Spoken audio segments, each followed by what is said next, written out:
Because one of the things that I want to describe to you is how you determine how upset you should be when something anomalous happens.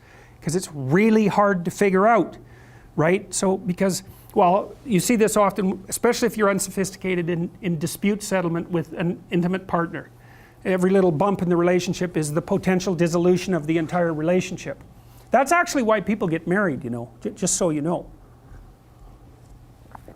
Because this is built into marital vows. I'm not leaving, ever, no matter what. It's like, okay, well, that definitely puts a boundary around our arguments, right? Because I can't say every time you manifest one of your flaws, which you're likely to do just as often as me, well, enough of this. It's like, that's horrible, man. If your whole life is, well, every time you get out of line, I'm out of here. It's like, how the hell are you? First of all, you're not going to admit to ever doing anything wrong. Second, you're going to be on your, you're like a scared cat the entire relationship because, well, who knows, it could just come to an end at any moment. It's like, you know, people say, well, if the possibility of divorce is open, it makes you free. It's like, yeah, that's what you want. You want to be free, eh? Really? Really? So you can't predict anything. That's what you're after. It's a vow. And it says, look, I know that you're trouble. Me too. So we won't leave, no matter what happens. Well, that's a hell of a vow, but that's why it's a vow, right? That's why you take it in front of a bunch of people. That's why it's supposed to be a sacred act. It's like, what's the alternative? What's the alternative? Everything is mutable and changeable at any moment. Well, go ahead, you live your life like that and see what you're like when you're 50. Jesus, it's dismal. 2 or 3 divorces, your family's fragmented, you've got no continuity of narrative. And it's not good for the kids, not by any stretch of the imagination. And so it's a form of voluntary enslavement, I suppose, but it's also equivalent to the adoption of a responsibility. And there's more to it than that. If you can't run away, then you can solve your problems.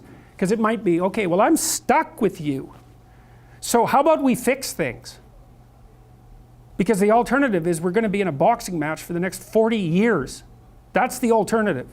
So, and you think you're going to fix problems without something like that hanging over your head? There isn't a chance. You'll just avoid them because that's what people do. It's really hard to solve problems, especially in a relationship. We're having a fight and I find out that it's, you know, because you were abused by your uncle when you were 5 or some goddamn thing. You know, it's like, it's very frequent that that sort of thing happens. There's your partner is, you know, manifesting some weird anomalous behavior. You just can't make heads or tails of it. It doesn't seem related to what you're doing at all. They don't want to talk about it.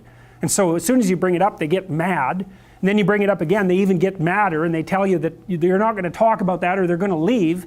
And so maybe you're really, really persistent because you're kind of a son of a bitch, and then they break down and cry, you know, and then they have this horrible memory that comes flooding forward that's completely, you don't know what to do with it, and then you have to sort it out. It's like, you think you're going to do that unless there's a good reason? You have to know, we better sort this out or we're going to be carrying it around for the next 40 years. That maybe is enough motivation so you'll actually try hard to solve a problem. It's a lot easier to say, well, sorry, we're not going there. But then, good, you'll have it every day, every goddamn day for the rest of your life. Anyways.